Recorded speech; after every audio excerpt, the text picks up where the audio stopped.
What's going on, guys? This is Bradley alongside Zach, and you're listening to the Charm City Sideline podcast.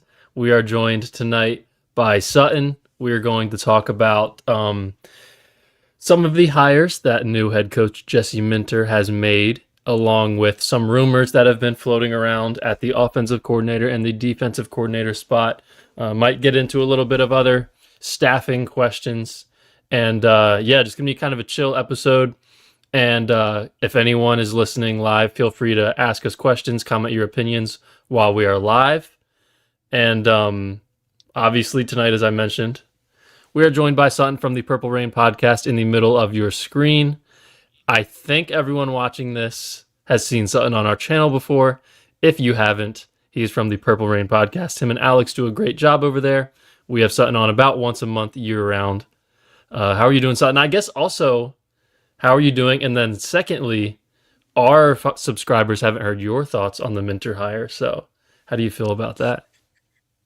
Man, well, I'm doing well, doing very well. I cannot complain at all, not one bit. Like I just told you before we went on air, I have fully turned the page on last season, and I'm full speed ahead to this next season coming up. And for that reason, I have a lot of optimism in my body right now. I do. And we talk about the Jesse Minter hire. That's the same. That's the very thing that's really kind of been. I've been racking my brain with like all of the potential outcomes, like upcoming seasons with Jesse Minter, and every scenario that I come up with, I just don't see how this guy can fail. And the reason why I say that, basically, I'm gonna say this: I love it. I love the Jesse Minter hire, but the reason why I say I just don't see where we are likely to fail, because it seems like Jesse Minter is offering the Ravens something that they haven't seen in a long time. And what I mean by that is this: it felt like with John Harbaugh for the greater part of the last, what can we say, like 10 to 12 years, right? It felt like he had Ravens coasting and not growing, right? And I feel like with getting a Jesse Minter on board, I feel like he's going to have a process-oriented, kind of team going on with this Ravens organization, something that we haven't seen in a long time. I feel like we're actually going to evolve, and he's going to kind of recalibrate the culture, which is something that we have not gotten in a long time. Again, it just seemed like we were coasting for so long, and now the fact that we seem to be on the up and up with getting a Jesse Minter, and I love it. I'm excited. I'm excited to talk about with you guys as well some of the guys that he's already brought on board, and some of the guys that he can potentially bring on board, on the later down the line. But yeah, man, I'm totally good with it. I'm 100% on board with Jesse Minter. One more thing, I know you were really big on Clint Kubiak, right? Because you wanted an offensive-minded guy who was going to kind of take Lamar Jackson's career to the next step, or open up that next era of Lamar Jackson's career. But I do want to say this: Jesse Minter is not just a schematic hire. He's not just an X's and O's guy who's going to, coach up the defense and make sure that they're really good. I think his influence also, just in his job description, has to also trickle over to the offense as well. And if you have a young guy with a growth mindset, that is, right, who is willing to innovate, willing to change, and not, wanting to coast. I think that that's going to also help out the offense. It's an underrated thing that people aren't really talking about right now. But I think his influence could absolutely impact this Raven offense. Much like Mike Macdonald, who's also a defensive guy now in the Super Bowl, his offense is playing really well. And yes, you can attribute a lot of that to Clint Kubiak, sure. But I think a lot of it also has to do with Mike Macdonald and his leadership and him resetting the culture in Seattle. That's why they're in the Super Bowl right now. And I think Minter can offer some similar things to us. So for all the people out there who say, we should have went offensive, sure. It sounds great, but I think we got our guy. We got our guy who's going to be able to coach up that defense and also coach a culture of accountability. So I'm loving it overall. That's the best way you could put it, Sutton. The recalibration of Seattle and their, Legion of Boom to now, and now hoping the same with the Ravens, right? Like rediscovering your identity. That's the best way you could put it, dude. Yeah, Minter was my number 5 guy when they hired him. And I mentioned that we knew of 17 guys that the Ravens hired, so like I was still happy with it because he was my 5th guy out of 17. I've been very adamant about wanting an offensive guy. I will say, I think he's moved up a little bit for me. I still would have hired, even now, I still would take Kubiak over Minter, and I still would take Shieldhouse over Minter. Besides those two, I think I'd say Minter was now my 3rd guy. After sort of seeing the coaching staff additions that he has made so far and, just learning more about him and seeing some interviews from him, I'm very happy with it. And I think he is a very open-minded coach, and he gets along with his players very well, and I'm very excited for that. Guys, something I wanted to mention is it felt really weird to not be in the playoffs this year. I was scrolling Twitter half an hour ago, and I saw the CBS intro of the Ravens-Bills divisional game with like Lamar sitting on the bench blowing smoke out in the pitch black Buffalo Stadium, like right before the Bills players run out with their intro, and like that just made me so excited to have that back. And I also, something else, I feel like every year, since it only happens once a year, you forget how miserable it is when your team is playing a playoff game. And I felt a little inkling of that when I was watching that clip.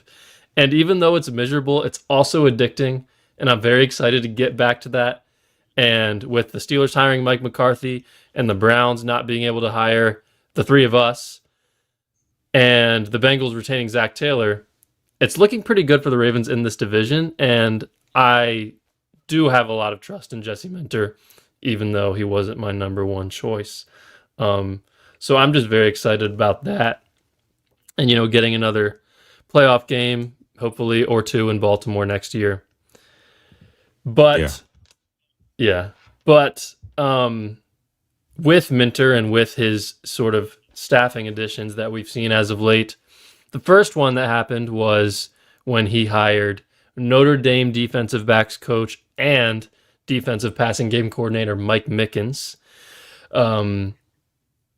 He goes back to 2007 with Jesse Minter.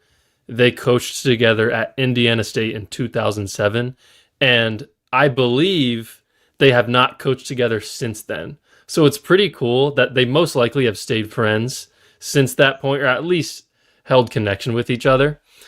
South Bend Tribune, Notre Dame's defensive pass rank efficiency, 1st in 2023, 1st in 2024, and 9th in 2025 in the country overall. FBS, 56 total interceptions over the last 3 years. A quote from a Notre Dame fan: produces All-American DBs annually. And I will say, guys, on my Twitter timeline, I saw so many Notre Dame fans and even reporters, beat writers, almost in shambles that this guy was leaving. So I guess, Sutton, we'll kick it to you first. What were your thoughts when you saw Minter's bringing in Mike Mickens? Well, for one, you actually just dropped a new nugget of information on me that I did not know. I didn't know that him and Minter coached back in 2007. That's actually pretty cool. That's one thing. So I appreciate you for that. Number 2, I think that bringing in a Mike Mickens, somebody who has obviously coached up a Sauce Gardner in his day. Kyle Hamilton worked with him at Notre Dame as well.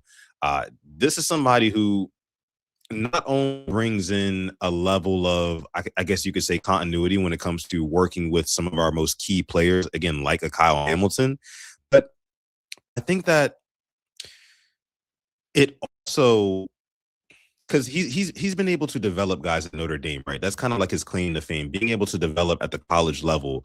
That is something that I think kind of says and is very indicative of a coach in the NFL who can work with pretty anybody, a coach who can do more with less, right? It doesn't matter, like, really the level of talent. My scheme and the positions that I'm going to put you guys in is going to make sure that we succeed at the end of the day.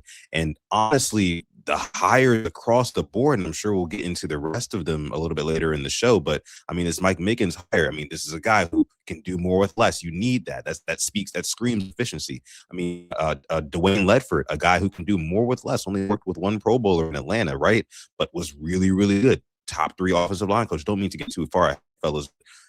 I see a common theme, right, so far, and the trend of the type of coaches that Jesse Minter putting to his staff. And, Mike Mickens is a guy who, again, man, I'm most excited about him being able to develop younger guys like TJ Tan, just knocking on the doors, like on the precipice of being like an actual starting caliber DB. You know what I mean? Getting guys like that to really break out. Getting guys like, I don't know, Kone or whoever else who we have deep in the roster to kind of get their time to shine. I love the Mike Mickens hire. I also heard a lot of things about, like you mentioned, Notre Dame forms and whatnot. They do not want to let this guy go because of his leadership, things like that. The quote he says with those DBs, I love it. I can't say enough about it, man. Mike Mickens, I'm ready. I'm ready for it, man. And honestly, another thing too,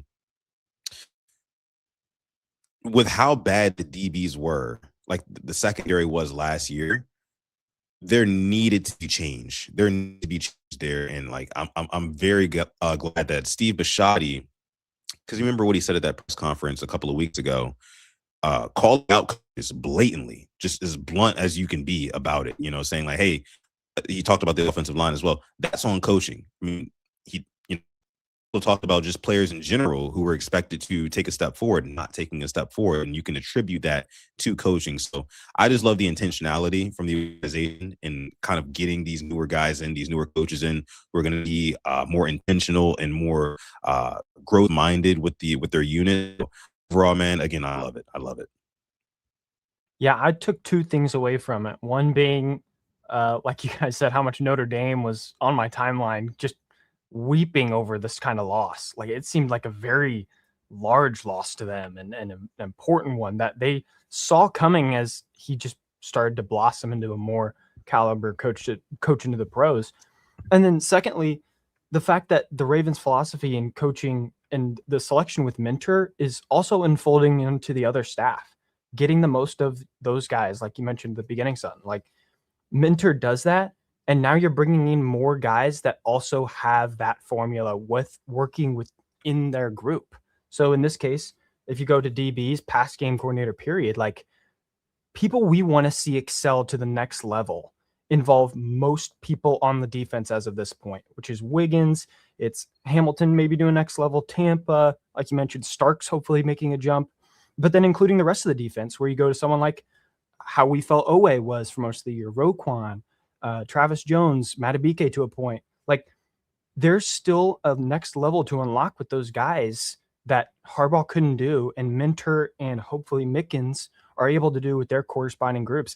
It's another uplifting hire, especially to get someone that seems as coveted as Mickens was to Notre Dame. You'd think that they would have tried everything in their power to keep him there. You would have thought that other NFL teams would have reached out to find a way to get this guy if he was as talented as everyone's saying. And the Ravens end up getting him, and it feels like a really nice pat on the back for a hire, his first hire, I guess, for Minter's staff. Yeah. Sutton, real quick, I think you're a bit laggy. If you want to try maybe just leaving and rejoining or something real quick, but I think it should be fine. Okay, yeah. I got you. You try that. But I do want to correct myself. I said Minter and Mike Mickens coached together in 2007. It was 2012 at Indiana State. They coached 1 year together, overlapped 1 year together. So that is cool. It's been 13 years, and they've stayed in touch, or at least, continued to trust in one another, or Minter's continue to trust in him. There's a lot of discourse right now about Starks and Eamon Worry and sort of the decision to take Starks. Eamon Worry had a great rookie year and continued to make plays all throughout the playoffs. If I could go back and change the pick, I probably would. But I wanted Starks when they, I think Ravens fans, like, I understand because we're fans, but I don't love when we go back and criticize EDC or, even Harbaugh for making a move when, like, at the time we agreed with it and thought it was a great pick. And, like, factor in also He's played one season, and that one season that he played was under Zach Orr, and he was pretty good. He just hasn't been like an all-pro Eamon Worry type of guy. He made a couple of amazing interceptions. Just really deploying his range. The one against the Vikings and the one against the Dolphins where he basically mossed the receiver. I saw a lot of things from Starks that I liked, and I think he's going to end up being a Pro Bowl safety for this team, especially with the addition of Mickens. I think he's going to help a guy like him a lot too, and not just sort of the younger, day 3 draft pick guys. That's who I'm really excited for, honestly, to see what Mickens can do with Malachi Starks. Yeah. Zach, do you want to take us through Ledford? You want to go to the next one? Yeah, for sure. Yeah. So the next hire that we know of as of reports, Dwayne Ledford. That is the former Falcons offensive line coach and run game coordinator. Another very applauded hire for Mentor. He was under the same title with the Falcons since 2021. They finished top 10 in rushing yards the last 3 seasons. Let me take you through a list of offensive linemen through the last 3 seasons that he has coached. Jake Matthews, Pro Bowler. He was a first rounder, 6th overall pick. That's a, you should be able to coach someone like that. Chris Lindstrom, 4-time All-Pro. He was another first-round pick, the 14th pick. That rings a bell. Caleb McGarry, starter since 2019 for them, but he was a first-rounder, 31st. So far, you've got, great list to work through. But now you go into 3 guys I just wanted to mention as they become starters / Pro Bowl level guys. One would be Drew Dahlman. They lost him to Chicago in free agency. He was a 4th rounder, and he is now a Pro Bowler with the Bears. Going on to Ryan, I believe it's Newsel. He was turned to the starting center in 2025. He was an undrafted free agent, turning him into a starting caliber center. Elijah Wilkinson, offensive tackle. He started all of 2025, undrafted free agent. Using his coaching skills, finding, the guys, maybe that's GM, but also his work as in a coach. Like, you listed guys from the 6th overall pick in the NFL draft down to undrafted guys that he's able to coach to an elite level, where you go to someone like Bijan Robinson, who we know is an obviously star-studded player now, who's got, 1,400 scrimmage yards in 2023, 1,800 scrimmage yards in 2024. And then this doesn't even sound real.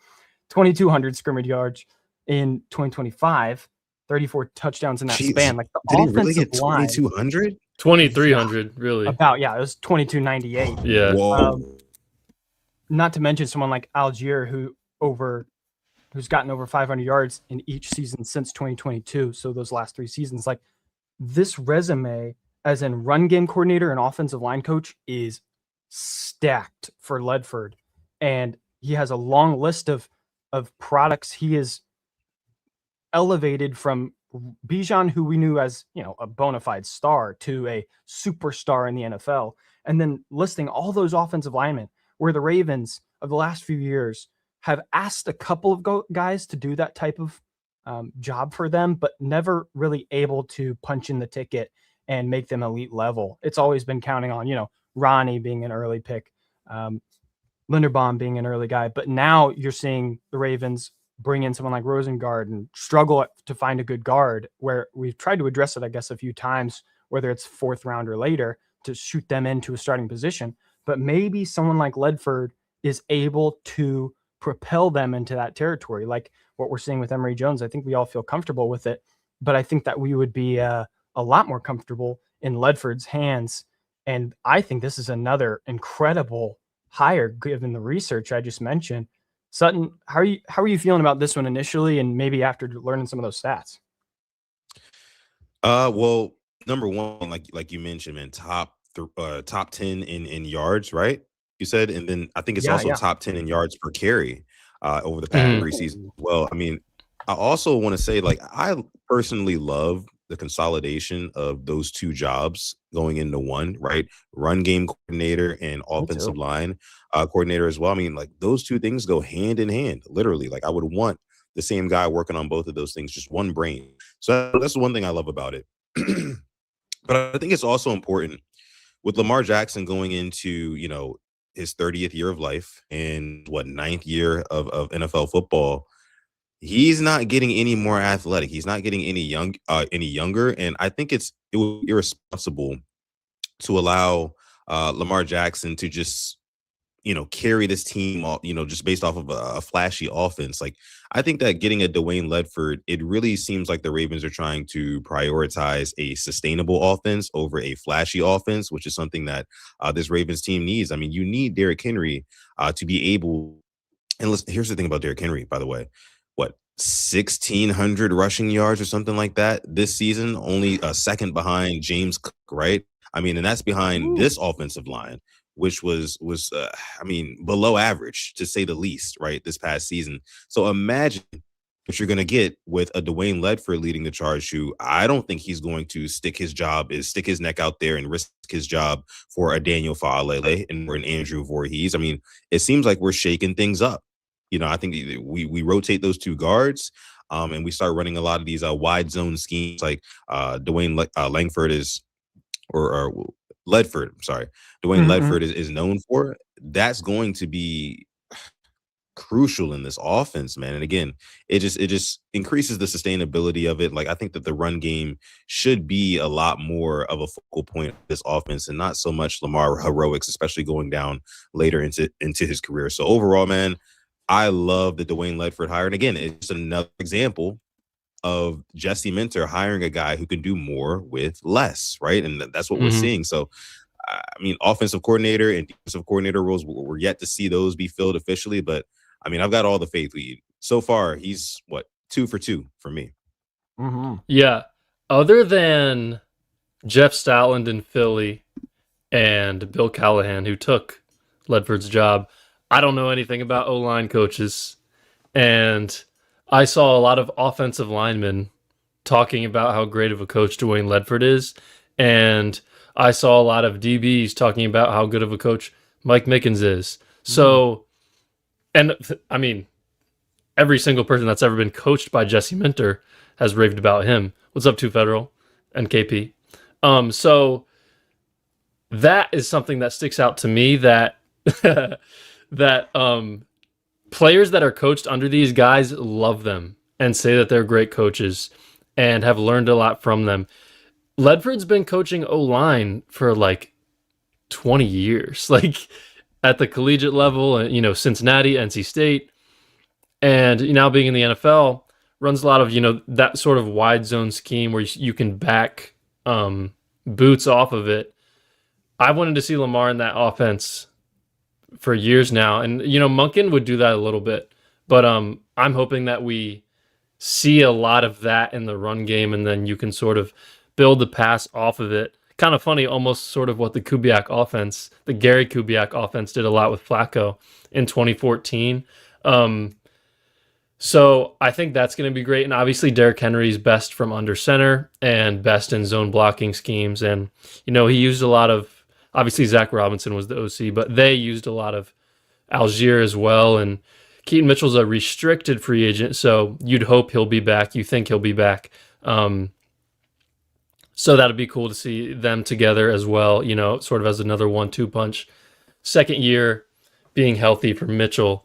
But I really like this hire. And then, also with George Warhop leaving, I trust the development of these younger guys a lot more, right? Like Ronnie Stanley, I don't think played any worse this past season than he had been, maybe slightly. But Roger Rosengarten, I felt the last month or two of his rookie year, I felt like he was awesome. And he wasn't even close to that this season. So, that's a guy, that you drafted him to be your long-term right tackle. That's something, I'd be very interested and almost kind of concerned about his development. Linderbaum had a tougher year last year, maybe because he's playing next to 2 of the worst guards in the NFL, but that definitely played a part. And then I hope that the Ravens will go out and sign one veteran guard, sort of similar to what we saw with Zeitler 4 years ago.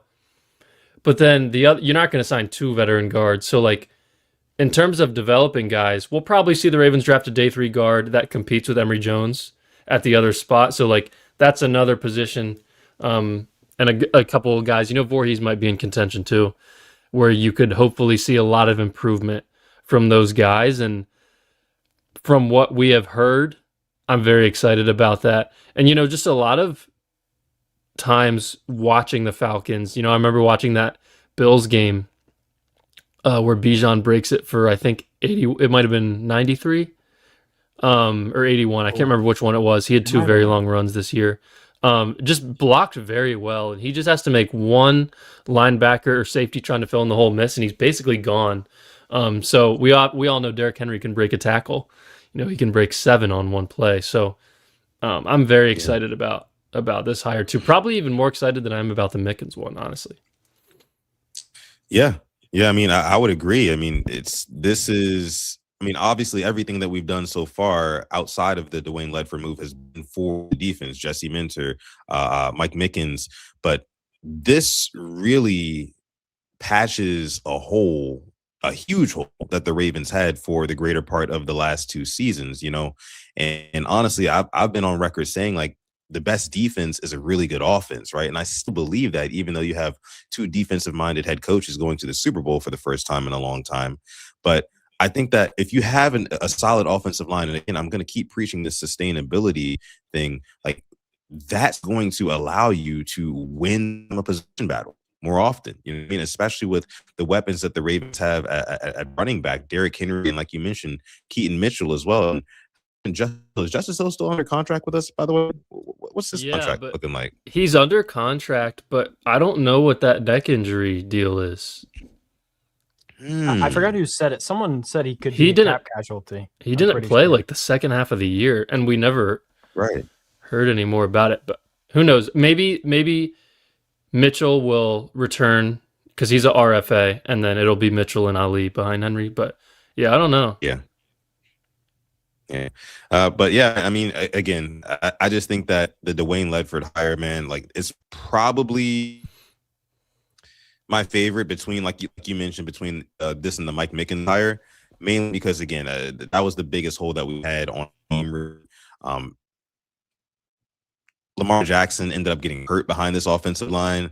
Derrick Henry was getting hit in the backfield a ton passing behind this offensive line. So any improvement, right, even if it's just a small, like, marginal improvement, that is going to be a net positive. And I'm excited to see what he brings to the table. I mean, this guy's only, 49 years old as well. You mentioned he's been coaching offensive line for like 20 years. I mean, this guy's been since he was, a youngin', and like that excites me because it's like he's got the experience, right? He's got the respect around the league, and he's kind of just like wide down as a top 5 offensive line coach. I did my research on him, a little deep dive earlier today, and much like Mike Mickens, teams don't want to go. I mean, this is an offensive line coach we're talking about, and a run game coordinator. It honestly feels like we're getting like an offensive line coach and also like a baby pro same time, but not in an official coordinator position. And that's what I love the most about it, man. I mean, I'm still so excited for whoever we pick up at offensive coordinator. Me too.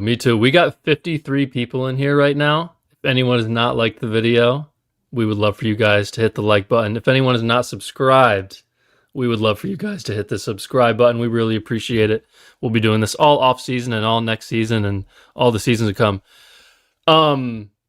Yeah, Ledford, I actually guessed, but I was right. His first time ever coaching was 2005. So this will be, or no, that last season was his 20th season as a coach. So ton of experience there. I think it's honestly a great medium to find guys sort of in their 40s, maybe early 50s. They have about 20 years of coaching experience, and they're not like ancient either. So I think that's honestly a great age to sort of look for position coaches. Zach, let's talk about OCs first, because we got a nice comment, and you can get us started with that. Oh, great. I'm going to say great unknown. Commented that Davis Webb has been requested on an interview. Yeah, Schefter, about 30 minutes ago, said that the Ravens were one of, I believe, 3 others that requested him as offensive coordinator.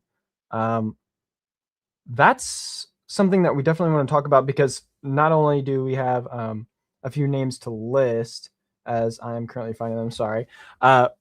We have a pretty fun list because the OC pick, I would say, talking about Ledford a little bit more, if Ledford is the run game coordinator, you're asking of this OC to just walk in and also be a part of whatever plans Ledford has. I don't know if that's a regular thing in the NFL, but that just kind of shocked me in a little way that the Ravens are handling this in a different way. So let's get started. Yeah.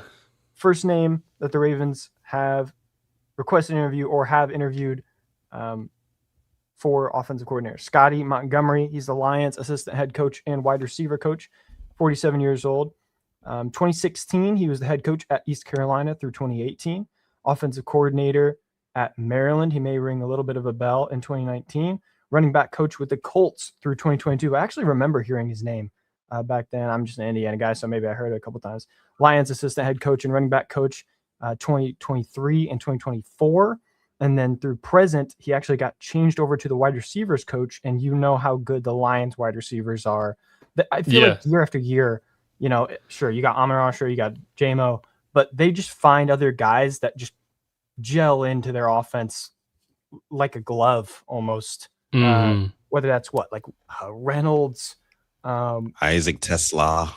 Yeah, perfect. Yeah. Just random finds that seem to just perfectly mesh. Interesting name. There's another one we can go into really quickly because I think this is the biggest name that's been floating around. I've seen a lot of good clips with this guy, Declan Doyle. He's the Bears' non-play calling offensive coordinator. So he's 30 years old. He was a student assistant at Iowa, went through Sean Payton as an offensive assistant through 2022, and then a tight ends coach under Payton through 2024, through 2025, and past the Bears offensive coordinator. Ben Johnson has been raving about this guy apparently all year. Like I saw quotes that went from, we want this guy to be here for a long time. John Morton told Ben Johnson he's another Ben Johnson. He was asked in some interview, I think it was Ari Mirov, yeah. Mirov, okay. Yeah. What do you do as a non-play caller? He had a great, conversation and answer to that. He said he wanted to get a film jump for Ben. He's a part of conceptual play calling, how the defense is going to view us, et cetera, et cetera. He also declined the Eagles offensive coordinator job to stay in Chicago. So Doyle may be a candidate for the Ravens. It sounds like you might have to pry him, which makes me a little uneasy. Like I don't feel super confident we'd get him, but comparing Montgomery and Doyle as starting guys that you bring in, along with, the countless names we've talked about as head coaching interviews that I guess we're listing as offensive coordinator interviews as well. What do you think, Sutton? Just going with these two guys or one of them, any emerging thoughts? Yeah. So number one, Declan Doyle is not going to be the next Ravens offensive coordinator for a couple of reasons. It doesn't make sense for either party, really, to hire Declan Doyle right now. And the reason I say is, number one, I don't know. We have no idea if he's a guy who can come in and generate immediate success with this Ravens offense like we expect, right? We're not expecting to go into like a rebuild. The Ravens aren't rebuilding. Let's make no mistake here. We're still expecting team to perform at the highest level and compete for championships every year, with regardless of who we get in as a coaching staff. So bringing in a 30-year-old Declan Doyle, who I found out today is actually younger than myself, it kind of shocked me and woke me up. It's like, maybe I'm just getting old or I don't know. But I just don't see him being, the pick, right, for the Ravens offensive coordinator, only because of just his lack of experience.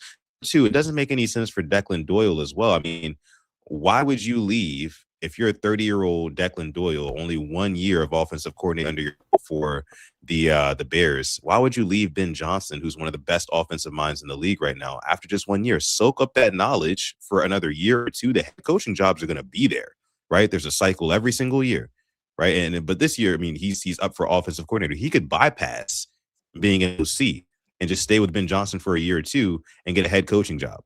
I mean, the role of guys like Sean McVay, the role of guys like Ben Johnson, Shanahan, right? They get their offensive coordinators coaching jobs, right? They're calling the plays, but the offensive coordinator gets to enjoy some of that success as well and some of that shine. So I think that's where Declan Doyle is at right now. It doesn't really make any sense for him career-wise to make a lateral move to the Ravens where, oh, by the way, there's going to be sky-high expectations, like I said. And if things don't go right, you kind of set your own career back by maybe a couple of years. People say, okay, we saw how it went with Baltimore. It didn't go so well, and maybe we'll hold off on this guy being the next big hot head coaching name or whatever. So I think it just doesn't really make sense for either party. Scotty Montgomery is another story. I guess I haven't really looked too much into him, but Declan Doyle, since I know we actually officially requested an interview with him, I did my deep dive on him, and I just don't. It doesn't make sense to me. The numbers and just kind of like logic isn't adding up to me for him to become. So I'll set you up with this then, Sutton and Brad. I want you to answer this too. If you guys feel that way about Doyle, maybe Doyle's in a little bit more of a certain situation. But I'm saying if you compare him to someone like Webb or Shieldhouse that seem to be at that age of 30-ish, young 30s, what do you guys think, Brad? What do you think about I guess someone like Doyle, but also the two of them as candidates that might be young like that, handling an immense amount of pressure? Before you answer it, like, what I did just say about an offensive coordinator working with the run game coordinator and stuff, maybe he's setting up an offensive coordinator. Maybe Minter is setting up an offensive coordinator to succeed with a couple of big tools around him, such as Ledford. Yeah. Okay. First of all, I did not know it's Mo's birthday. So happy birthday to Mo. Shout out to Fry Reviews for that comment. That's awesome. We love you, Mo. Okay. Sutton and I agree a lot. I disagree. Okay, it was yesterday. Happy belated birthday, Mo. I disagree with Sutton right now. Okay, so I'll just get this out of the way. So Scotty Montgomery is someone that Minter requested to interview, wide receiver coach with the Lions. I think we can all agree we would not be thrilled if he was brought in as the offensive coordinator. But I will say I have a good friend who's like a big-time Lions fan. He knows a lot. And I said, do you have any thoughts or opinions on this guy? He said, yes, he's great. He's never called plays, but all the players love him. And he said, please do not hire him. So he's definitely at least a very good wide receivers coach, but never called plays. So, and never even been in like an offensive coordinator role either, or even a coordinator role besides when he was at Maryland. But anyway, okay, Declan Doyle. So in September, when the Ravens, I don't even remember what they were at this point. Were they 1-5? Not I think September. No. October. Well, in October, like they were 1-5, right? Jeez, that's terrible. Anyway, when the Ravens were 1-5, I made a list on my notes app of head coaching candidates, and Declan Doyle was one of them. And I was like, at the time he was 29. I was like, what the heck? But anyway, I watched a lot of clips of him speaking, and he was high on my list immediately for head coaching position. I understand, Sutton, I understand what you mean. Like, yes, he's an offensive coordinator, but like, I think it's pretty, like, we do see guys a lot of the time, they move to a situation where they can call plays, where they're not currently calling plays. I understand what you're saying. Like, he's just turned 30. Like, he could be under Ben Johnson and Caleb Williams for 2 more years and, sort of handpick a head coaching spot like what Ben Johnson did. I also think you can see that there's an opening with Lamar Jackson at quarterback, and they just hired a defensive coach, and you have full reign of the offense. Like, I wouldn't put it past him accepting that opportunity. I think it's similar with Davis Webb and Shieldhouse. Even though they're not offensive coordinators, they're getting head coaching buzz. But it's like, do you want to go call plays for Lamar for a year or two? Like that. If like all these guys are very competitive, right? So I think like seeing that opportunity and knowing that you have a chance to go call plays for Lamar Jackson, I think that's definitely something they would at least consider. I'm not saying Declan Doyle would do it, but I think it's possible. And like in terms of my confidence level in him, the only guy really that has NFL play calling experience now that Joe Brady's been hired by Buffalo is Cliff Kingsbury. So like, Yeah. if unless you really want Kingsbury, you're gonna be taking a risk with someone. Like Sean Payton hired Declan Doyle in New Orleans, and then he took the year off, and then Sean Payton went to Denver and took Declan Doyle with him to Denver. And at this time, he was probably like 26 years old. So like, I just think he's probably like, I think he will be a head coach in a few years, and he's going to be a really good one. So I think I would be excited if the Ravens hired Doyle. Go ahead, Zach. Before you get into it, son, I want you to answer. Yeah. But also, we got a freaking new member here, Minx the Cutie. Appreciate you. And also gifted 5 memberships. Shout out. Oh, wait, did you do it again? I think it was 10. 10. Oh my gosh. 10. What the heck? I didn't see that one. Let's go. Hey. Nice. Shout out Minx the Cutie. Shout out to you. It's a great, great deal. $2.99, become a member. But Sutton, I really want to hear your answer. No, I mean that's awesome. Yeah, definitely shout out to Minx the Cutie for the support. That's crazy. 10 memberships right there. That's awesome. Big shout out. Awesome. Yeah. I was gonna say, so you mentioned about Doyle, Brad, how outside of Cliff Kingsbury, you're gonna be taking a shot on one of these guys, which is absolutely true. But again, I just think that logically speaking, from his perspective, why go somewhere and risk, risk setting yourself back career-wise if things were to go right, calling plays for a Lamar Jackson. And another thing I'll say is this: from what I've heard, I think the biggest difference between a Nate Shieldhouse and a Declan Doyle type is that Nate Shieldhouse, from what all that I've heard from people from the Rams and people from Rams Twitter and all that stuff, is that he is the mastermind, the genius behind plays, right? He's the one who's drawn up these plays and handing them in to Sean McVay and Mike LaFleur and saying, hey, we should run this. You guys decide when to do it. Right? That's what I came up with on my notepad last night. From what I've heard about Declan Doyle, and again, this is just from some sources, right? People close to, who follow the team closely. He's more of, and you actually mentioned this as well, Brad, he's more of like a film guy, right? Like he's a film junkie, a guy who Ben Johnson entrusts to stay after hours at the facility and really look into tape and whatnot and bring that information, relay that back to Ben Johnson, the head coach, because of course Ben Johnson has more stuff to worry about than just the offense, right? So I think he's a film guy, the data dude, you know what I mean? But I just don't know how well he'd be able to come and start calling plays, because that's a totally different kind of skill set to me. And you could also argue, again, maybe Nate Shieldhouse doesn't have it. And like you said, you're right. We're going to be taking a risk on somebody if it's not Kingsbury, who actually already has the experience.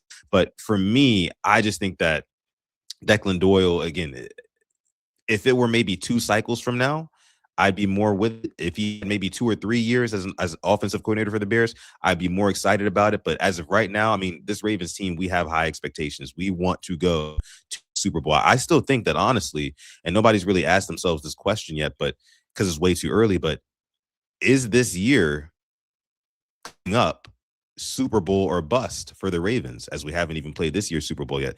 I would argue that it still is. We're still in that window, like you mentioned. So I would just rather have somebody who's a little bit more seasoned, and that's why I'm kind of pivoting slowly but surely onto the Cliff Kingsbury train, especially at this point with other coaches going on the board. Cliff Kingsbury is a guy who the Ravens players have openly expressed that they wanted. I mean, NFL insiders have said this themselves, that, the likes of Lamar Jackson and Zay Flowers, they love the idea of Cliff Kingsbury coaching up this offense. So I don't think it'll be Doyle, again, just because of where he's at in his career. It just wouldn't make a whole lot of logical sense. But I do think that Kingsbury is probably the most viable option as of right now. Yeah. I agree. I think that you see a lot of these guys, like every single person who ends up calling plays in the NFL, there was a point when they hadn't called plays yet. That's true. And I just, from what I hear and from Ben Johnson trusting him, like, I just think that it would be a guy that I feel very confident in And I don't think I'd be that concerned going into it. I'm glad you brought up Kingsbury, Sutton, because I was going to ask you about him. Zach, I guess I'll ask you first. What are your thoughts on Kingsbury as OC? I think his tenures ending in Arizona and Washington were a little blown out of proportion, where I think some would say that it might be him getting stale. It might be the play calling becoming a little predictable. I think they had a couple injuries on both of those squads that just totally tore that offense. Their offenses, both Washington and Arizona, down from the top to the bottom. It started with quarterback. There's wide receiver stuff. Back with Arizona, I remember Kyler always being banged up, and I don't remember who was with them at that time. I think it was D-Hop times, maybe. Mm-hmm. But still banged up, not having the greatest tools at his disposal. Hopefully, the Ravens give you that in Lamar, and then hopefully a well-constructed offensive line. So I'm not against him, because if you do want to go to that route where you need an actual seasoned play caller, I think Kingsbury is the obvious choice. So if the guys really like him, which that seems to be the rumor right now with Lamar and the weapons to his liking, to Kingsbury's liking, they would pick him. But I don't know if that's just smoke up in the air. I think if Minter does want to put, a game plan around a guy, like I mentioned earlier with Ledford and how he's already the run game coordinator, if you just want to tool him, basically give him, the Iron Man suit to whoever Tony Stark you want to have as the offensive coordinator, like I would be happy to see that through as well. Like, you need a brilliant mind alongside, the rest of the stuff you're putting together. And I think Minter could definitely see that as a possibility. So if they don't go Kingsbury, I'd be confident with whatever pick it is if they haven't called plays yet. I still need to do research, but obviously, Yeah, and I agree with you, Zach, and I honestly think that a guy like Jesse Minter, like I mentioned at the top of the show, he's really a culture resetter, and I think that bringing in a Cliff Kingsbury, and like you said, his last two tenures, head coach with the Arizona Cardinals, and then off coordinator for the Commanders, he's never worked with a guy like Jesse Minter, and I think that he will empower Cliff Kingsbury. Jesse Minter will empower Cliff Kingsbury to take the reins, and like you said, give him the Iron Man suit and say, "Hey, look, man, go do your thing." Like we all know, Cliff Kingsbury is a really good offensive mind. He kind of coined the term air raid offense, in recent memory for me. And yeah. I think he can bring that. He can bring that to Baltimore. The only kind of reservation that I have about a Cliff Kingsbury is this: it did feel like, he maxed out potential in both cities, right? In Arizona and Washington, Kyler Murray and Jaden Daniels, respectively.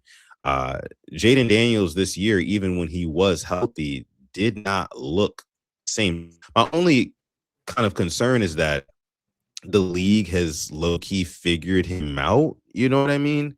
And like, he's not going to be offering a brand new, fresh perspective, a fresh new take on offensive game planning.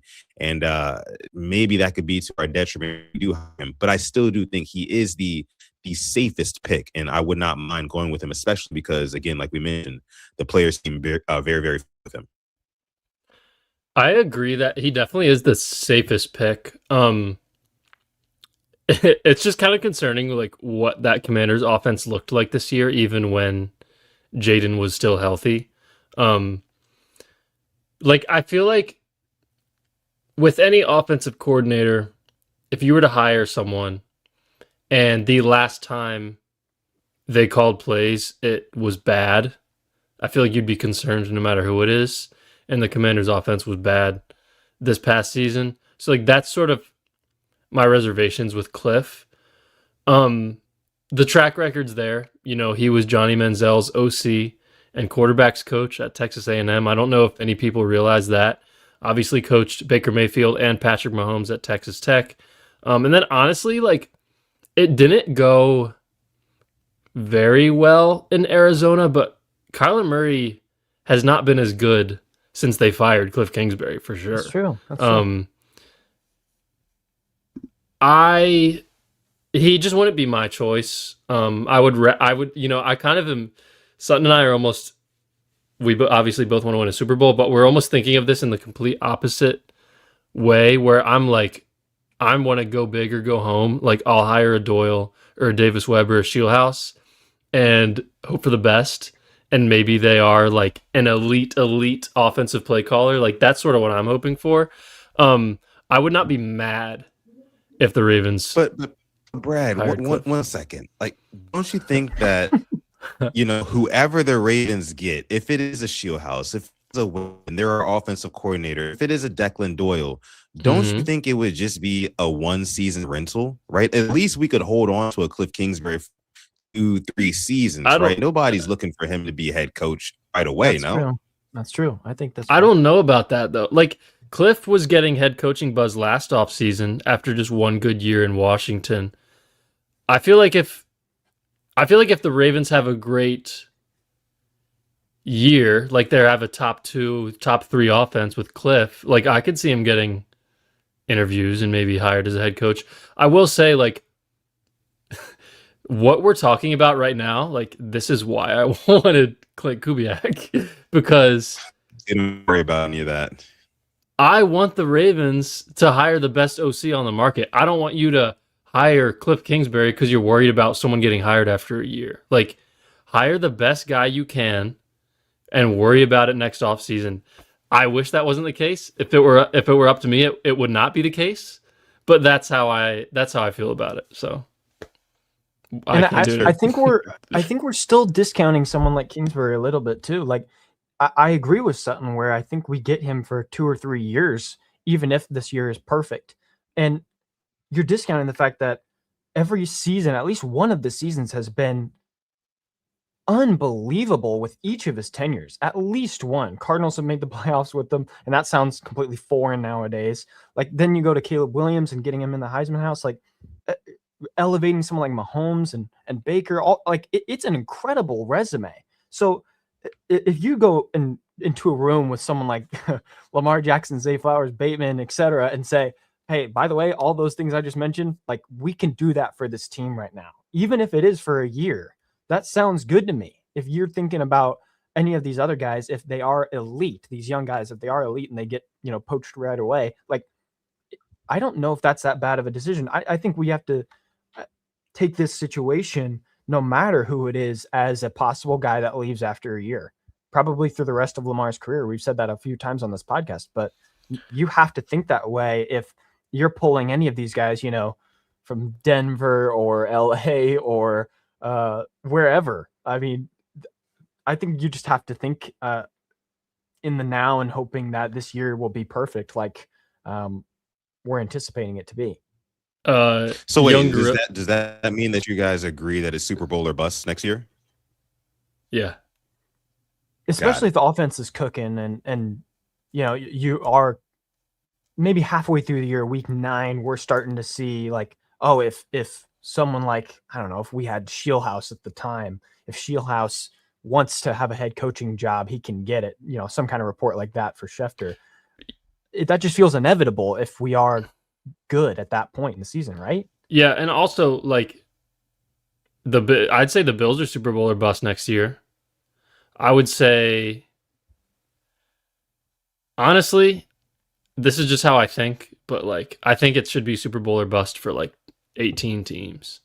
I always feel like that's true. I always feel like if you're not winning the Super Bowl, like what's the point?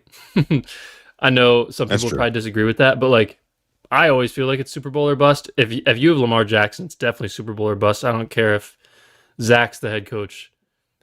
I just think I think of it.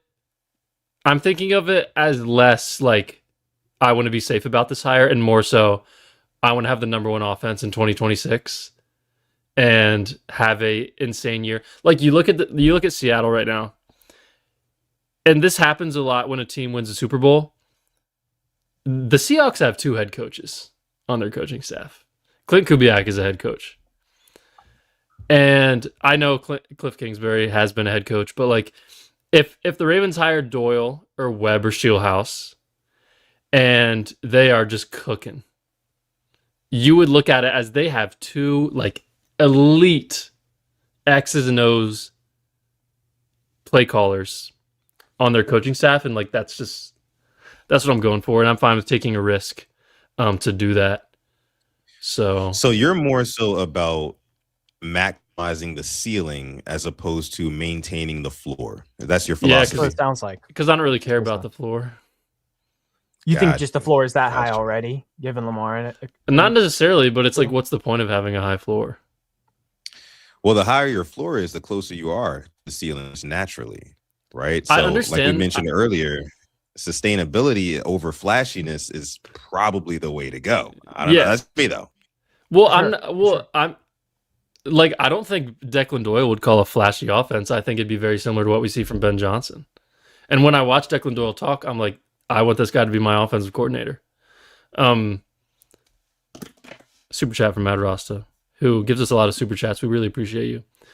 We've seen the Shout out Patriots to be Matt carried. Rasta. We've seen the Shout out. Patriots be carried by defense. I prefer Doyle. He grinds and hungry. How can Super Bowl or bust first time coach? How can it be a Super Bowl or bust for a first time coach? Is that what you're asking? Because there's Lamar Jackson on the team, Kyle Hamilton on the team.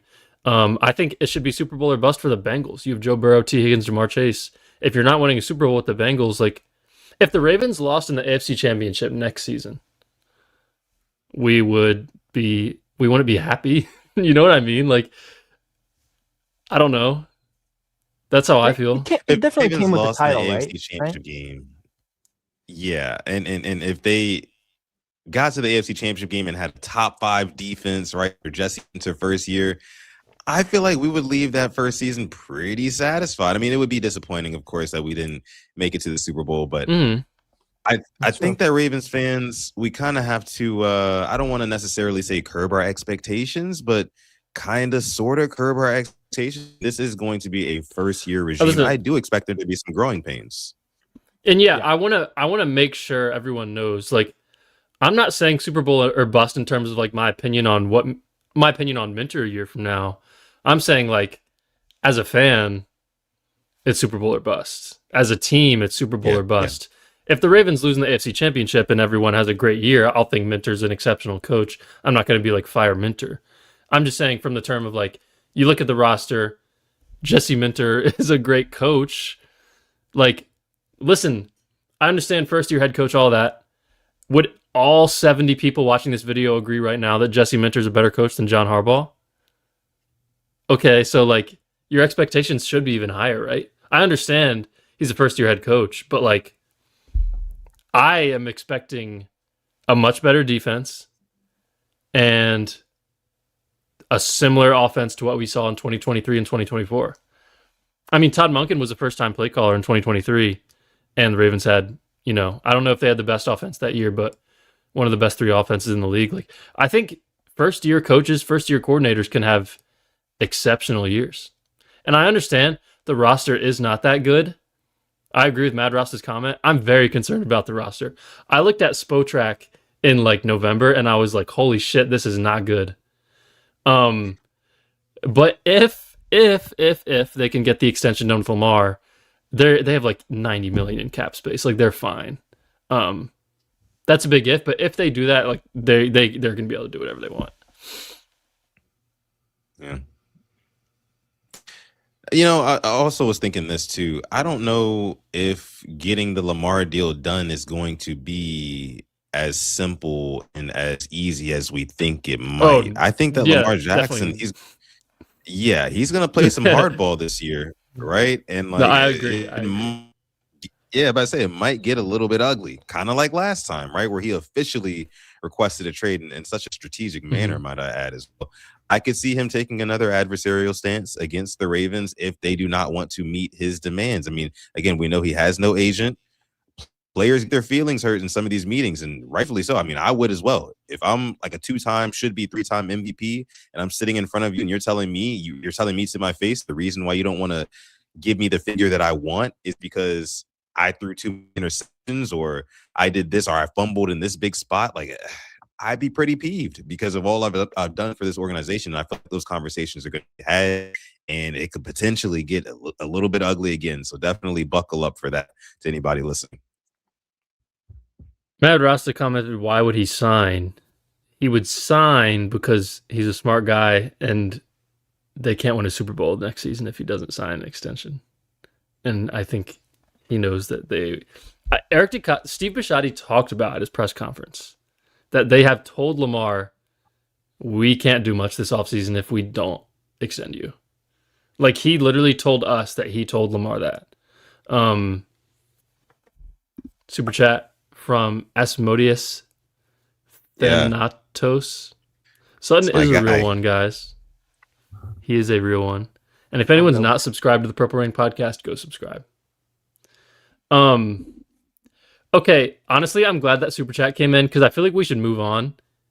We all disagree with each other.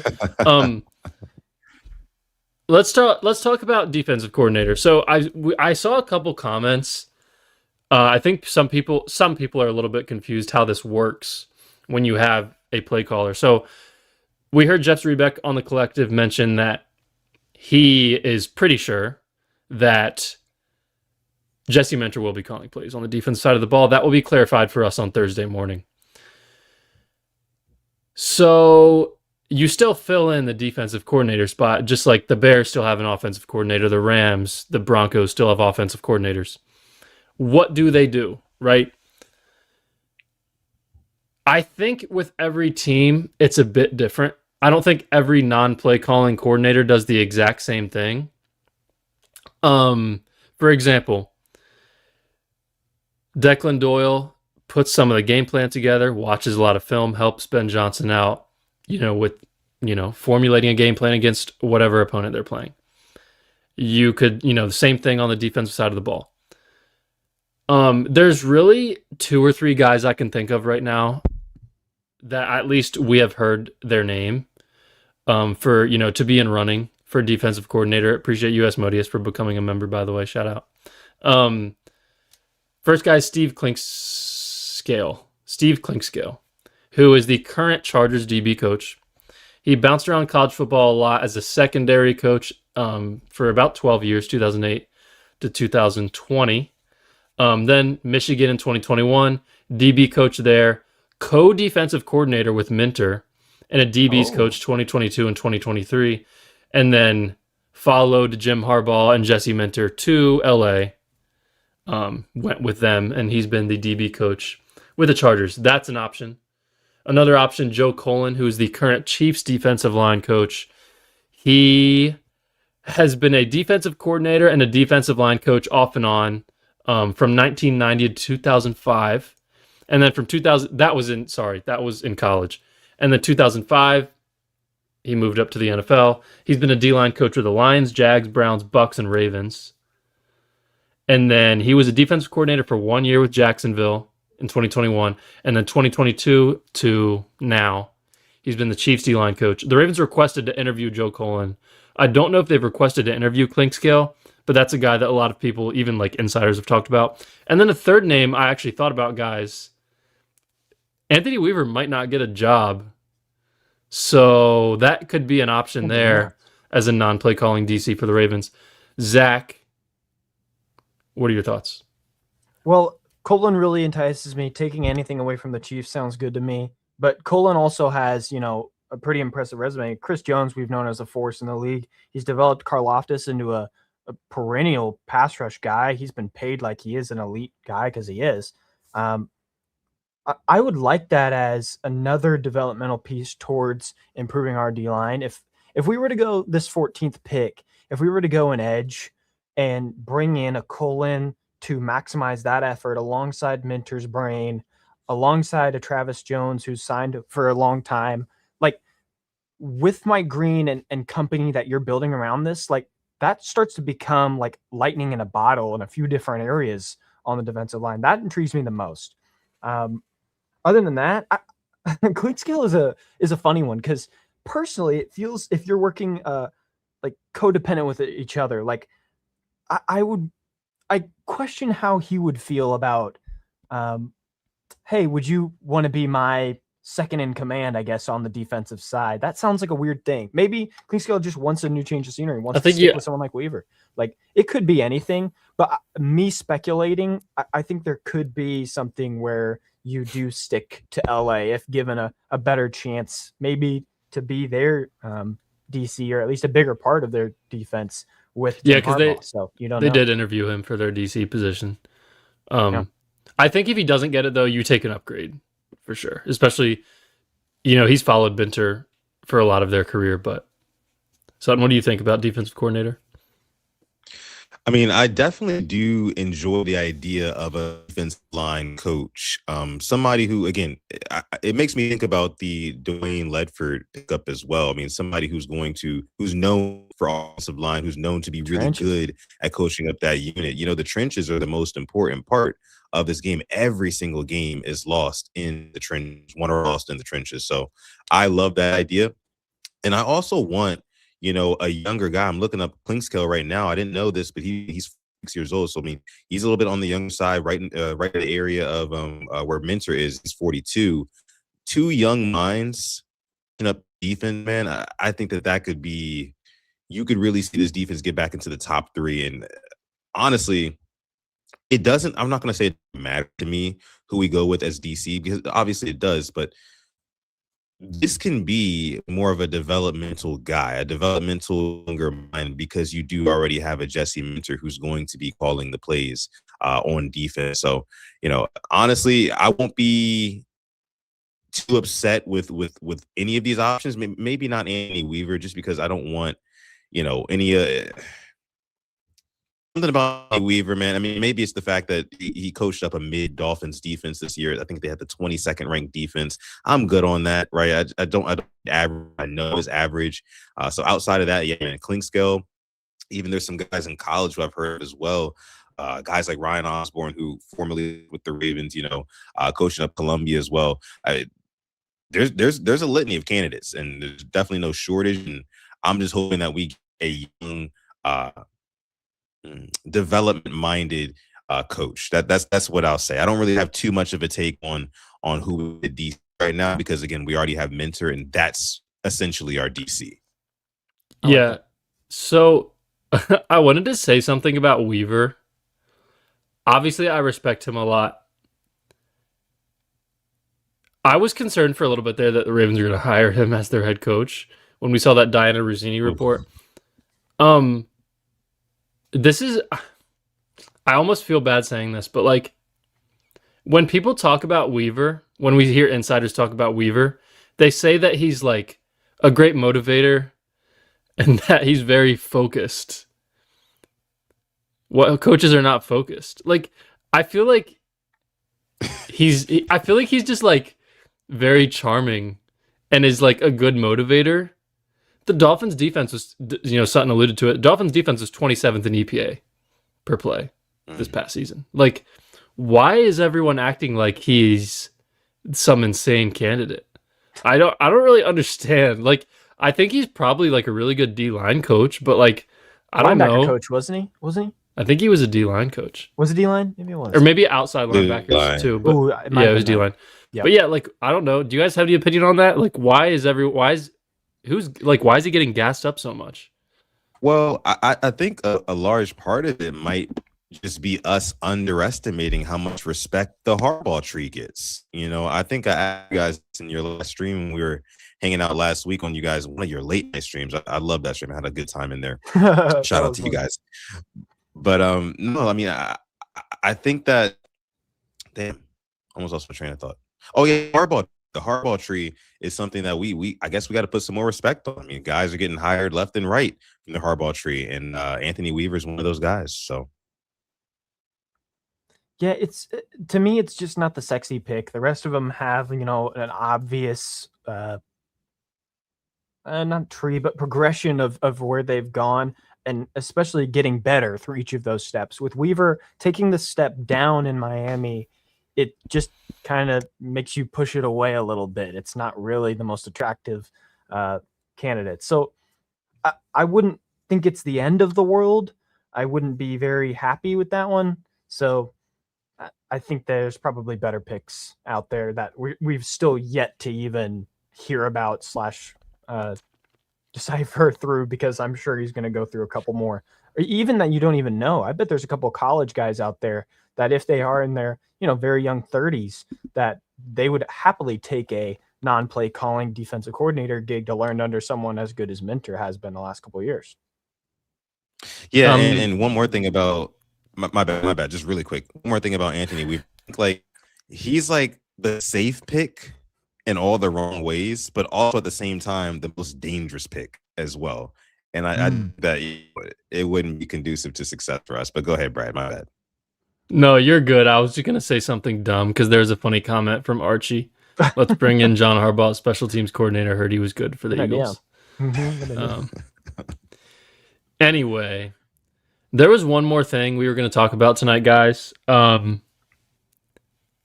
don't even know how to say this, but like Rashad Bateman posted some cryptic things on Instagram, and then he said he got hacked, which we all know he didn't. Well, he did not get hacked. He was posting practice film clips on his story. Who is going to have access to that? Did a teammate hack him? Did a teammate hack his Instagram account? Did John Harbaugh hack Rashad Bateman's Instagram account? It's really weird, dude. It's really weird. I don't know what to tell you. All three of us love Rashad Bateman.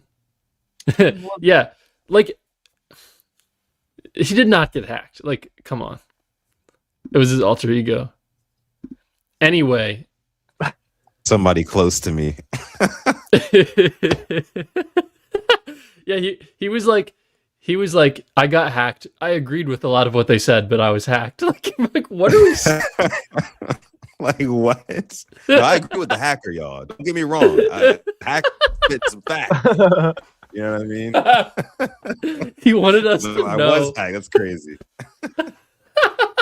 Okay. Yeah, I don't understand it at all. Anyway, and to put the message out that you're like your agents wanted me to say something, or that my agent said try and say something about it. What in the world? Okay. Anyway, I just don't get it. Oh my gosh! It was obviously him. Okay, like he was using the same font that he always uses to like post on. Like it is obvious. Anyway, color gradient, everything was the same. So there's obviously going to be a lot of talk about should the Ravens trade Bateman, and I heard Zrebeck talking about like he almost got traded last offseason to the Cowboys. How I feel, guys, besides getting rid of someone who's maybe a bit disgruntled, what is the point of trading him? What would they get? A 5th round pick? Not a lot. What do you have? 200 yards? Like, I think with especially a new offensive coordinator, I think there's a very solid chance we see like 700-yard Bateman again. So I think it would be really dumb to trade him. I really do. Like, I understand why people are saying that, but they're not going to get a 2nd or a 3rd, or I don't even think they get a 4th round pick for him. Like, I don't know. I would hold on to him. I don't understand. Sutton, what do you think? I think that Rashad Bateman is feeling a lot of pressure right now. You know what I mean? And I said this earlier on my show. Whenever I get information like this was obviously Bateman. He obviously wasn't hacked. I was trying to rack my brain earlier to convince myself, okay, maybe somebody did get a his IG. But the way you guys just kind of laid it out there, it makes it plain obvious that it was Rashad Bateman. Like, let's be real. But I think that, like, and I said this on my show, when I get information like this, I have to ask myself, okay, why am I getting this information now?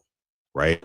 Because it doesn't really make much sense with, seemingly the Ravens flipping page, turning a new chapter, right? And us seemingly having like a fresh start, especially after he just signed an extension. He knows he's got more time here in Baltimore. You're going to get a new coach. You get a new head coach, right? You get a new offensive coordinator, fresh start, new beginnings. What reason do you have to essentially throw the Ravens under the bus and show you cooking Nate Wiggins and Marlon Humphrey in practice? Like, it just doesn't really do anything for anybody, but I guess, but your ego, right? I mean, I don't understand that. Somebody in the chat says you guys just as emotional as him.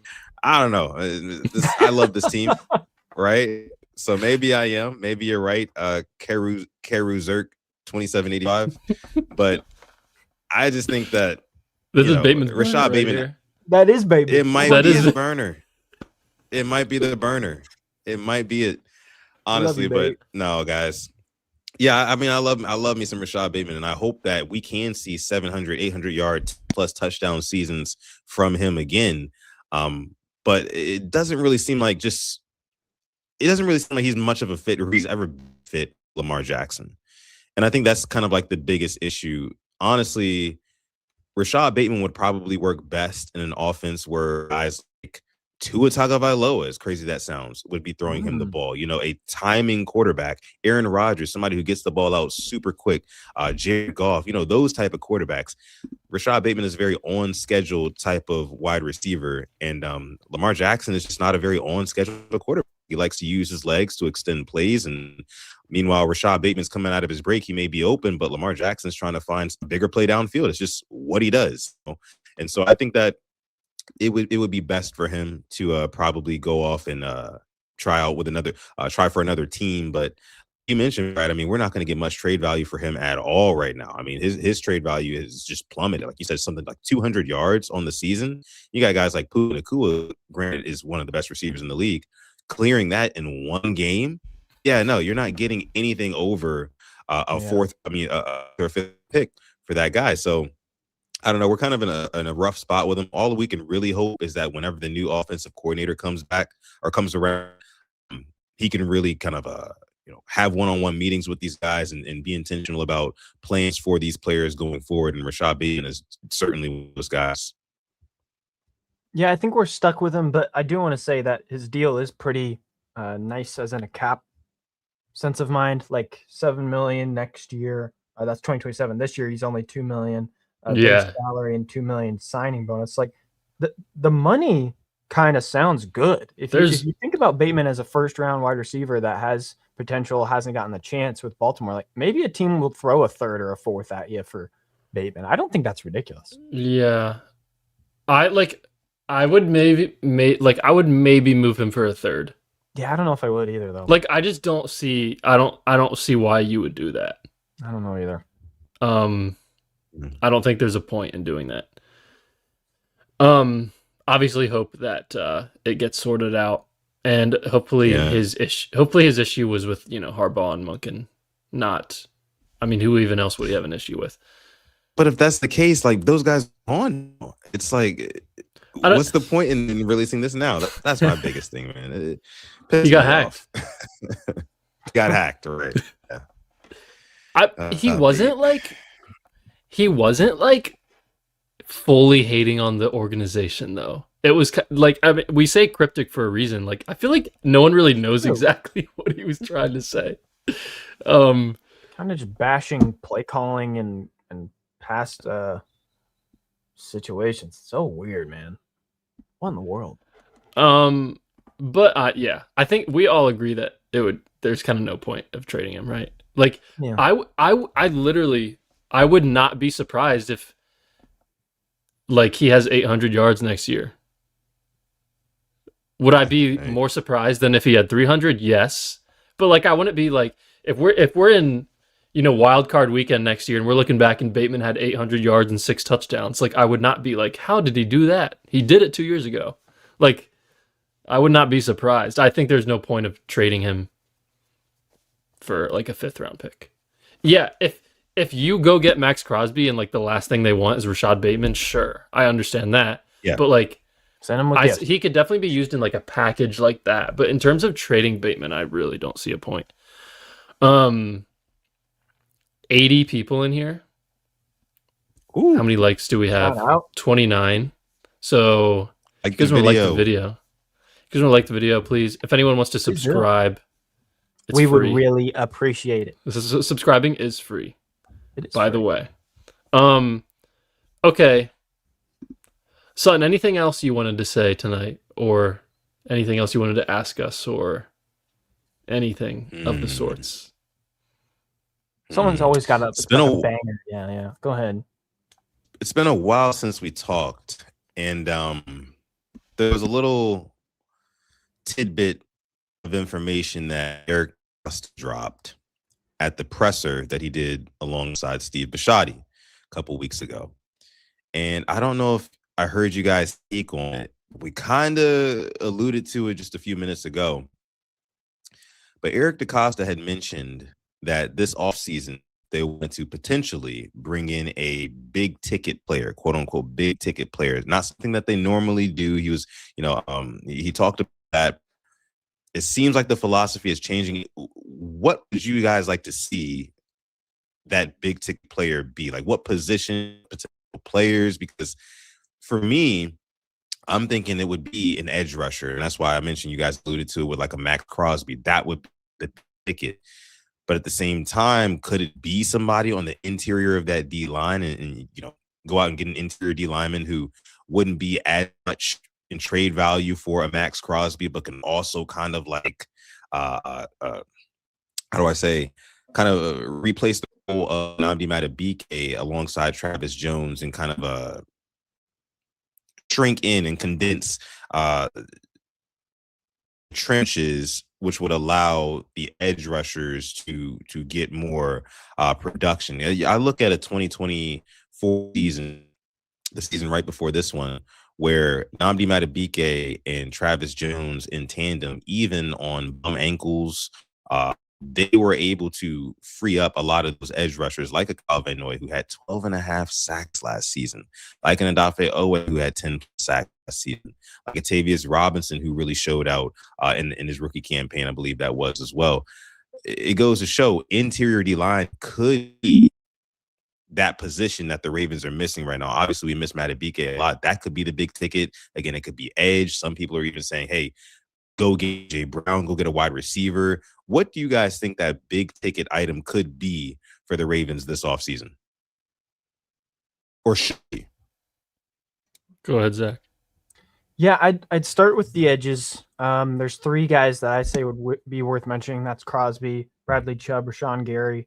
Like, I would categorize them as big ticket guys. I think there's some D linemen though. From what I'm reading, Deron Payne and Dexter Lawrence also on friendly deals to be traded. Like, there's still names that are floated around as in a defensive line thing. Other than that, I can't really picture anything.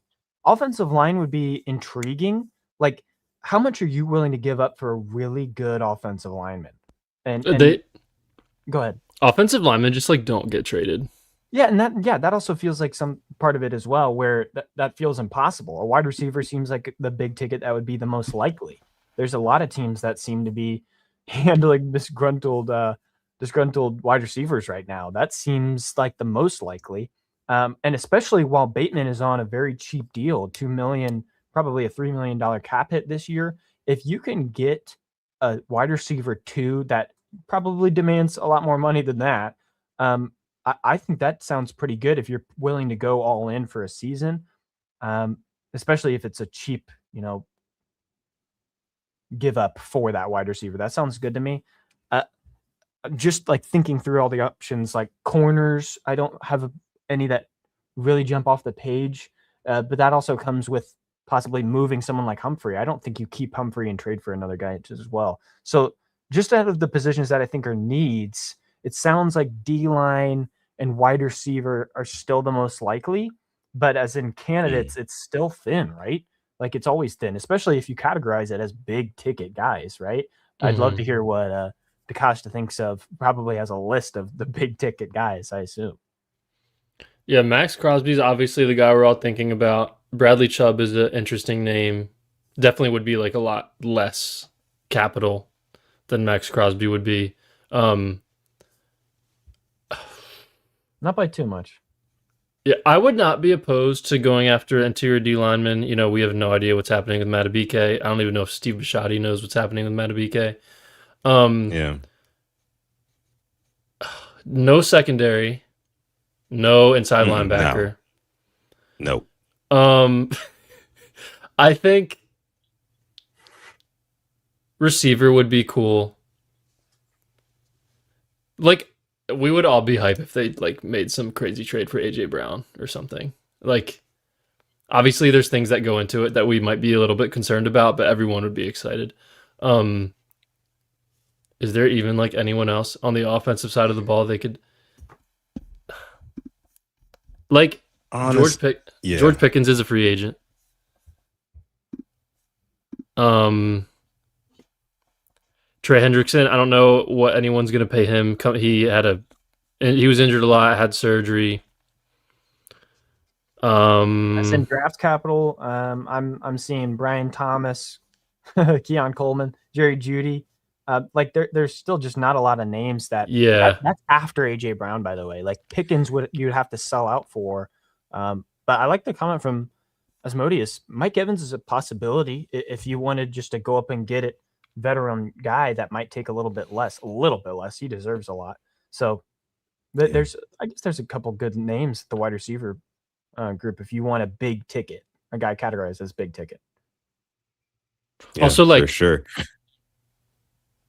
people get traded that we aren't expecting them to get traded. Good. Like that first week of free agency, like some people get traded and we're like, whoa.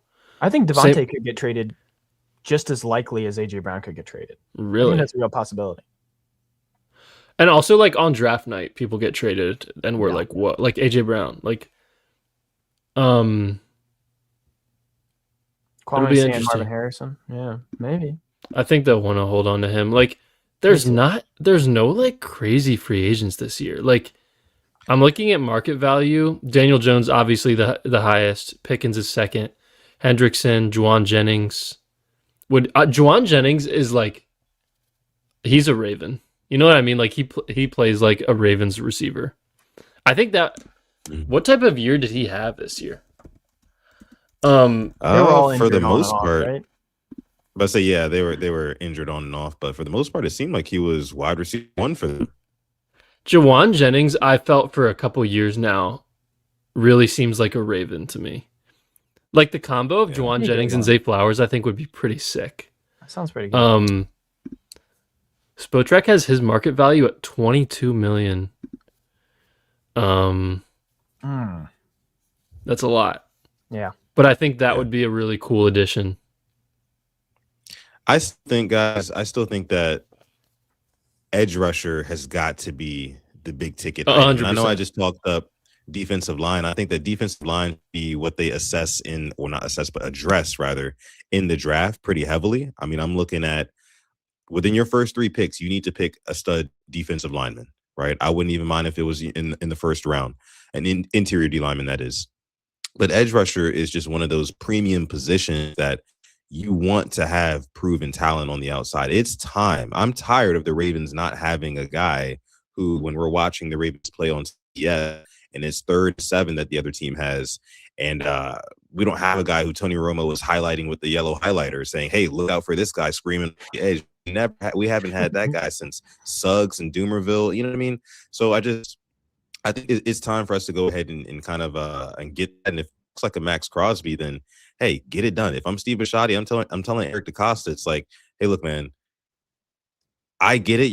You're working with a finite amount of resources, but like this is the one resource that the Ravens have not had, and this has really been a missing piece. You know, you can't close games as well if you do not have a pass rush, and that was the worst part from start to finish about our team. I mean, from week 1 in Buffalo, when the Bills walked us down, when they were down, we were up 15 with 4 minutes to go.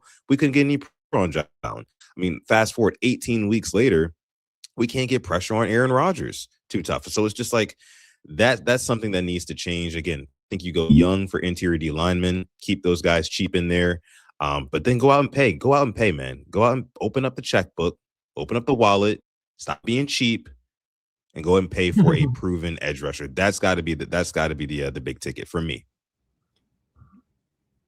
Asmodeus just commented someone like Khalil Mack. I think that's a great fit with Minter, how his time was in LA. It would depend on the money. I think it'd probably be a little expensive for him. I can actually find the estimate. No, but like that would be an expensive pay that you probably don't have to pay for a long time either, right? Like maybe a year or 2. I guess I'd be happy with that. Like, I don't know. The thing about Jesse Minter is that like it would seem like a Band-Aid for sure. The thing about Jesse Minter, I mentioned earlier in the show, him and all the coaches that he's hired thus far have been able to do more with less. And the more that I'm like sitting here talking through and thinking about it, I just remembered, I mean, Jesse Minter has coached up a top 5 defense with the LA Chargers, right? Mean being 31st in defensive spending, you know? So I think that that's also something you have to think about. Maybe we entrust him in the draft this year. Maybe EDC gives him the keys and says, hey, look, what guys do you want? I mean, we got what, 11 draft picks this year? Maybe, okay, go ahead and get maybe 6 or 7 guys. You know, maybe we move around some contracts. Maybe we offload a Marlon Humphrey, whatever. I don't know. But I think it might be time to maybe hit a little reset button on the defense, go younger, and see what Jesse Minter can get out of them. Still just think that, you know, when win now mode, and that's where I'm conflicted, guys. I don't know if I would rather, you know, go win now mode, go all in, push the chips to the middle of the table, or allow Jesse Minter to develop. Because it's like, what if you trust Minter with the defense? You get a, you know, bit cheaper of a guy like Epinesa, or maybe you bring back Draymond Jones. You know, maybe you sign Owe, that'd be a bit more expensive. And then you also go get like Juwan Jennings, or maybe you trade for AJ Brown. Like, I do see, like, what if they trust Jesse Minter with the defense, and they draft a receiver at 14 and like sign the most expensive guard on the market and extend Linderbaum? Like, that would be interesting. It's kind of like we're used to not having a good pass rush and not having an elite pass rusher. So, like, what if you just continued with that and went all in on offense? I know that's not a very hot take, but like, I mean, not a very common take, but you could do that. There's just like, I'm looking at the edge rushers and I'm like, I don't know about these guys. Like, I don't think there's a lot of guys I'm excited about that are available besides Max Crosby. I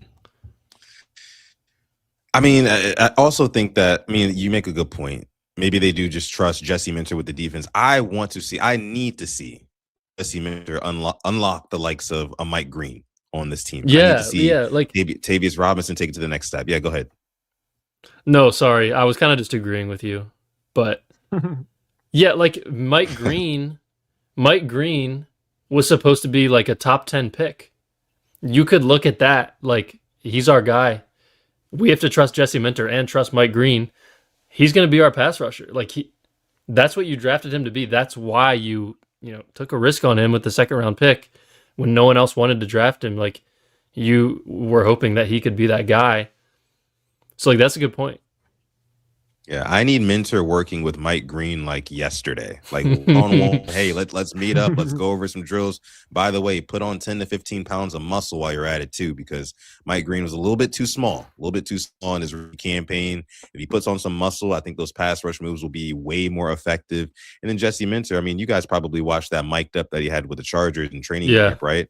I mean, he was so, detail oriented. We've never seen John Harbaugh be that, close to, coaching guys up like we saw with Jesse Minter there. I mean, he was teaching all sorts of techniques and whatnot, things that obviously are working to the tune of Odafe Oweh, getting 10.5 sacks on a short season with the Chargers. So I definitely think he'll be able to unlock a Mike Green. God knows we need it, because outside of Mike Green, is not really a whole lot of like young talent on this edge rushing group. I think Tavius Robinson is more of a balanced edge guy. He's not really much of a bona fide pass rusher, I would say. He's decent at rushing the passer, decent at stopping the run, jack of all trades, master of none. But I think that, there's also Adisa Isaac as well. We haven't been able to get really much out of anything because he's been injured. So, yeah, maybe he does unlock Mike Green, but again, man, I think that Jesse Minter is going to his influence is going to impact not only the defense but the offense as well, regardless of who they hire at OC. So overall, after I realized that we were hiring Jesse Minter and I really did my homework on him, I came to the conclusion that like this Ravens team, I think that the floor. And I'm going to say this very early in the offseason, guys, I think that the floor would be about 10 wins. Truly, I do. with all the weapons and the fresh start, kind of taking away a lot of the scar tissue from the past 8 years, and all the shortcomings of the Lamar Jackson era. I think that you see a very, very confident Ravens team and a very, very buttoned up and prepared Ravens team. I'm glad they made this coaching hire early. And again, this is just kind of like me closing up what I'm going to say about Jesse Minter and this topic. He's our guy, realistically, I think, for the next, at minimum, 5 to 10 seasons. So if you're not big on Jesse Minter now, I'd suggest you go out, do your homework and really think about it. Really think about this Ravens culture and think about where we came from and where we want to go. I think we do need to get back to being a physical, bullying Ravens defense. I think there's a difference between the two. I mean, you can be physical, but being that bully, that's a mindset thing. And I think that Jesse Minter bringing in his leadership, he can be able to kind of coach that back into the Ravens defense, and also have those guys playing more confident and being more opportunistic. The biggest thing for me is going to be forcing turnovers, especially in big games and high leverage scenarios. We have not been able to do that at all. I mean, I talked about it earlier today. Lamar Jackson's defense is forced, 2 turnovers in his entire playoff career. Meanwhile, you got Drake May's defense forcing more turnovers in one half of one playoff game, right? Than Lamar Jackson's ever had. It's crazy stuff, but that's the type of stuff that we need to get back to, that bullying, fast, confident Raven defense. Just haven't really seen that, but I think Jesse Minter brings it back. That and offensive firepower too, just because of the culture recalibration that he's going to bring. Yeah, with our consensus decision about Mike Green, I think it sounds like the right path to go get, an under 10 million or 8 million caliber guy at the edge position. That could be someone like Clowney, that could be someone like Reddick, or anyone like that that would be willing to take someone. Andre Jones. Maybe you just get someone that can play alongside Green until he does develop into another level of guy like we're hoping.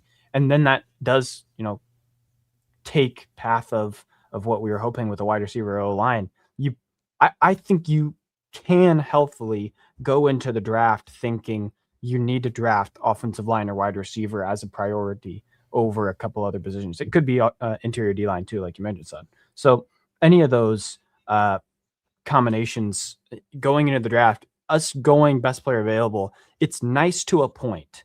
But whenever a team has priorities and tough decisions to make in free agency time, like paying someone like Asmodeus is talking about, like Teller, Batonio, that could be a generational guy for the next couple of years under Lamar in this offense. So you just have to make some tough decisions, and I think you need to make them a little more swiftly this year. The last couple of years, with maybe it is DaCosta just waiting out the rest of the league, but I think some of those guys are going to go really quickly. I remember waking up to Zeitler signed with the Ravens, maybe the first day or second day of free agency. The Ravens had it as a priority to get that done.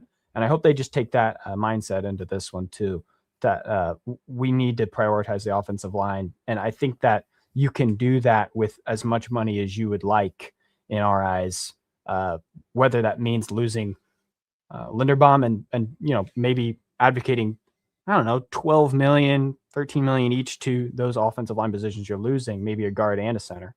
So there's plethora of options to go through with that one. But I agree with Asmodeus. I would like to do an offensive line, but I also don't necessarily want to side with best player available every single year.